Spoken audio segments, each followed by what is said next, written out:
ጨና ኣዳም ኣብ ራድዮ ኤረና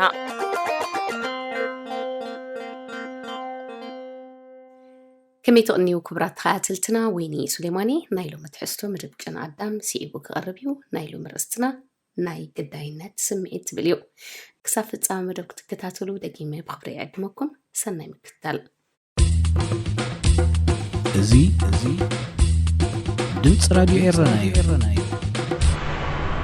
ብገለ ዝኸብደካ ነገር ተሓልፍ ምህላው ካግምት እየ። እዚ ክብሎ ግን ኣይክእልኒ። ኖ ድሓን እየ ወላሓንቲ ኮንኩን ዳሓን ስዳሓን ኣይኮንካን ከመይ ኢለ ከምዝሓተካ ስለ ዝጠፍኣኒ እየ ስቕ ኢለ ክዕዘበካ ፀኒሐ እምበር ባዕልኻ እውን ተተንፈስካ ማለሲ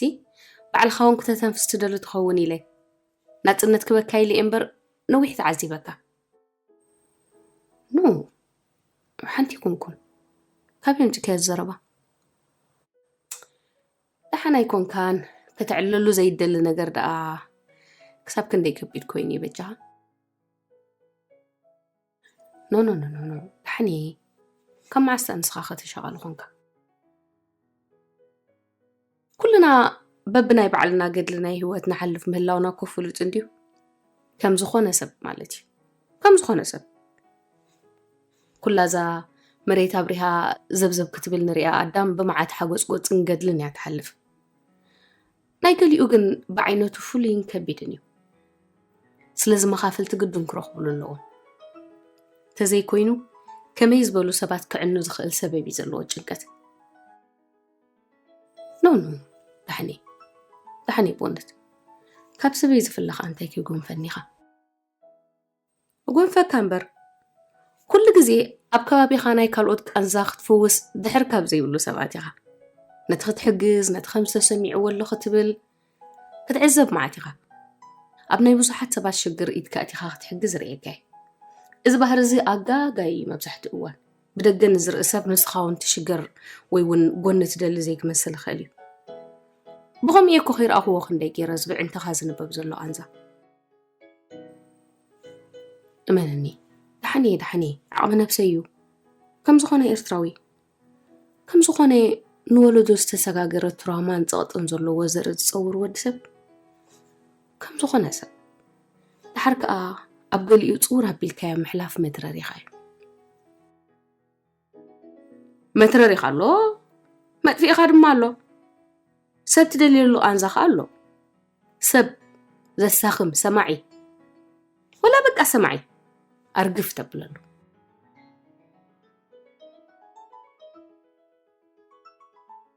እንታይ ሞ ገበረት ሰብከ ኣነስ እተሰኩመ ደራዕ ይረአየኒ ሞ ንዝኾነ ሰብ ኣበጨናቕ ዛዕባ ምዕዳም ኣይፍትወንኒ ብዓብኡ ግን ናይ ግዳይነት ስምዒት ፈፂሙ ይፅላኒ ሓደ ግዜ ብዝጠቅመ ዘይጠቅመንን ምንን ምባል ኣብ ናይ ግዳይነት ስምዒት እዩ ዘእትወካ ኖ ፀገምካ ምዝራብ ግዳይነት ኣይኮነን ፍጹም ሓደ ግዜስ እዩ በጃኻ ከመይ ማለት ፀገማትካ ፍታሕ እዮም ዝደልዩ ገሊኣቶም ከዓ ክውንነት ምቕባልን ንቕድሚት ምጥማትን ካብኡ ዝሓልፍክና ብኣቶም 10,000 እናስ ቆንቆንካ ምዝራብ ግዳይ እዩ ዝገብረካ ንኣብነት ካብ ነናይ ውልቅና ሽግራት ወፂና እዚ ናይ ዓድና ኩነታት እሞራእዮ እዚ ድሌታት ንለውጢ ብዙሓት ዜጋታት ካብ ዝለዓል ዳርጋ 10 ዓመት ኮይኑ ክንሱ ኣብ ክንድና ፍታሕን ረዲእትን ናብ ግዳይነት ቁዘማ ስለ ዝዛዘወ ክሳብ ሎሚ ገይሮምና ጨፍጭፎምና ዓሚፆምና ንብል ኣለና ሞዳይ ተዓመፅና እንዲና ክንብል እቲ ዝገበሩና ደኣ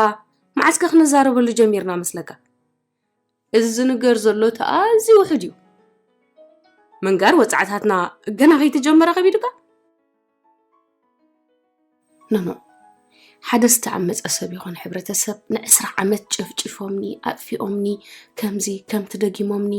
ወይ ከምዝን ጎነፈኒ ክብል ንቡር ኣይኮነን እንተወሓደ ድሕርተን መረርቲ ቀዳሞት 5 ዓመታት ካብ ናይ ግዳይነት ስምዒት ወፂኡ ኣብ ሓደ መድረኽ ናይ ቃልሲ ክበፅሕ ጽቡቕ ክኸውን ኣለዎ። ከመይ ኢልና ኢና እሞ ናብ ሓደ መድረኽ ክንበፅሕ? ኩሉ ዜጋ ብፍርሕን ራዕድን ከም ዝደሃል ኮይኑ ዘዝተዛረበን እናጠፍአ ዘዝመረሮ እናተሰድእ እሞዝ እኮ እየ ዝብለካ ዘለኹ ሽግርና ፈለማ ፈቲሕናዮ ዲና ሃዲምና ኣሎ። መጀመርታ ሃዲምና ኣብ ማዕዶ ኮይና ኣብ ክንጥምተሉ ንኽእል ምስ በፅሕና ከዓ ብኽያትን ቆዘማን ጀሚርና ጌጋ ከይትርዳእኒ ኣይትበደልናን ኣይኮንኮን ዝብል ዘለኹ ኣባና ዝወረደ ትንፋስ ዘይህብ ሽግርን ፀበባን ካብ ቅድምን ድሕርን መግዛእቲ ሒዝካ መዘና ይብሎን ኣብቲ ከም ሃገር ክንዕርፈሉን ክንኮርዓሉን ዝግባአና ዓመታት መሊስና ፐርተትን መበትታንን ምውዳቕና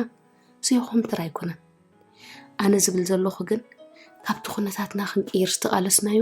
እቲ ከምዚ ገይሮምና ከምቲ ደጊሞምና ከምቲ እውን ባበፅሓና እናበልና ነማረሩን እነስቆርቁሮን ነቲ ዓማፂና ኣብ እምሮ ብዙሓት ገዚፍን ዘይትንከፍን ምስሊ ክህልዎ ገይሩ እዩ። ተፈራሐ ገይርዎ፣ ዘይትንከፍ ገይርዎ፣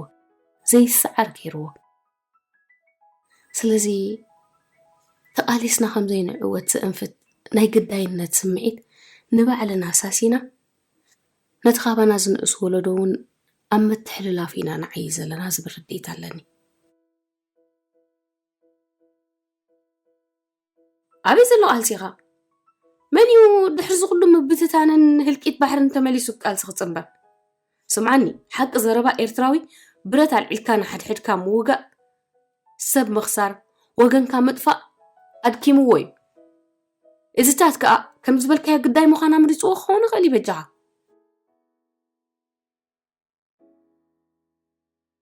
ኖ ጌጋ ትርዲእካኒ ካብ ዓማፂኻን ጨኳኒኻን ሓራ ንምውፃእ ብረት ኣየድልየካን እዩ። ኣብ እምሮ እኮ ፈለማ ሓራ ክውፃእ ዘለዎ ኣብ እምሮና ስለ ዝተኣሰርና ናይ ግዳይነት ስምዒት ስለ ዝጎብኣናን ኢና እኮ ጉዳይና ንምፍታሕ ኣብ ክንዲ ምፅዓር ወይ ሓቅታትን ክውንነታትን ተረዲእና ኣብ ሓደ ኣድማሳዊ ሓቂ ኣብ ክንዲ ምዕሳል ተበታቲና ገሌና ብፍርሒ ሓቀኛ ስምዒትና ቀቢርና ንውድስ ገሌና ካብ ወድዓውነት ወፂና ብፅልእን ሕነምፍታይን ተጎቢእና ንወቅስ ኣለና። ኣብ ርእስኻ ኮዩ ካብ ግዳይ ምዃን ፈለማ ትገላገል። ሽዑ እኳ ዝንተበፅሓኒ ኩነታተይ ክልውጥ ዝከኣለኒ ክገብር እየ።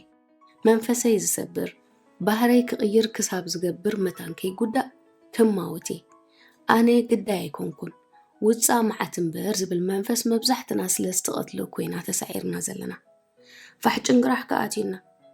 ንኣብነት ከማኻ ወፅዓን በደልን ዝበፅሖም ሓወኻ ወይ ሓፍትኻ ኣነ እኮ ኣብ ከምዚታት ናይ ፖለቲካ ጉዳይ ከኣቱ ይደሉን እየ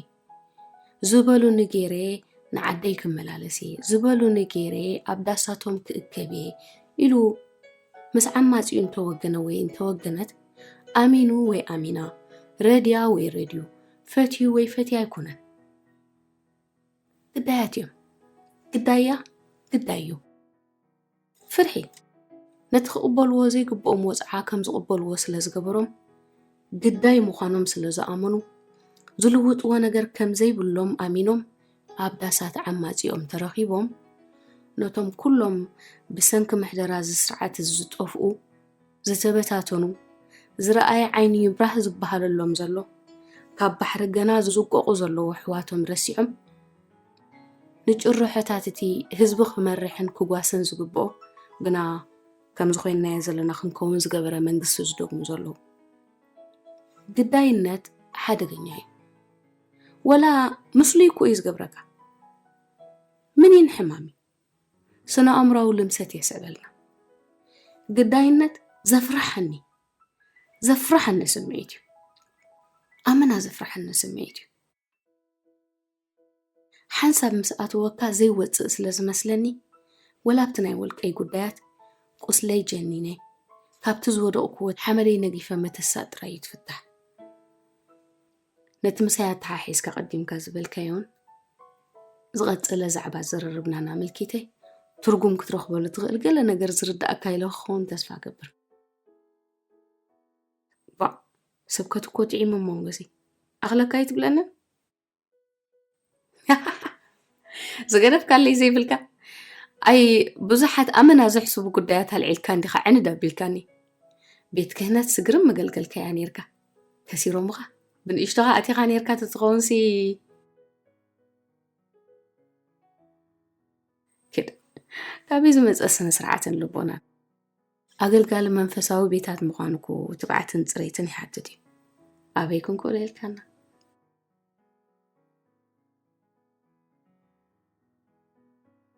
صوتا قريفنا جن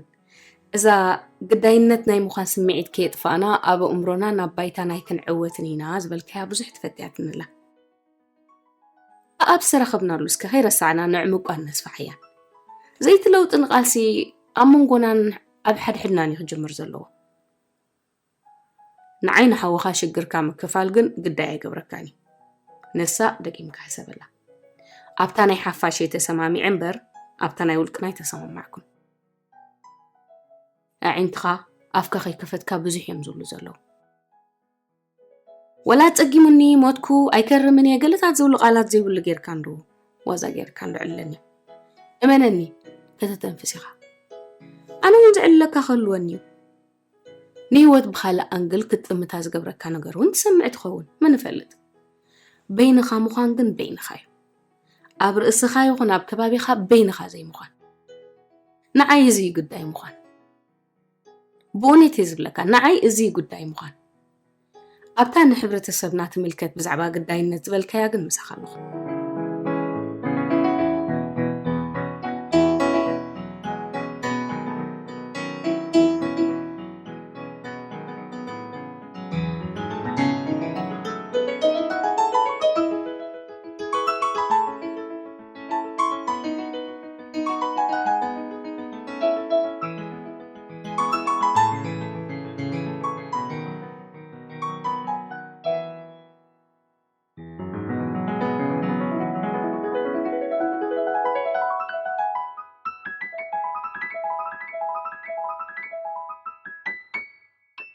كبرات خاتلتنا نايلوم تحستو أزيد كتاتل وتصنحكم ينيرو سمسو سومون بخالا رستخن راخبينا سسناين كلنا تحقنيو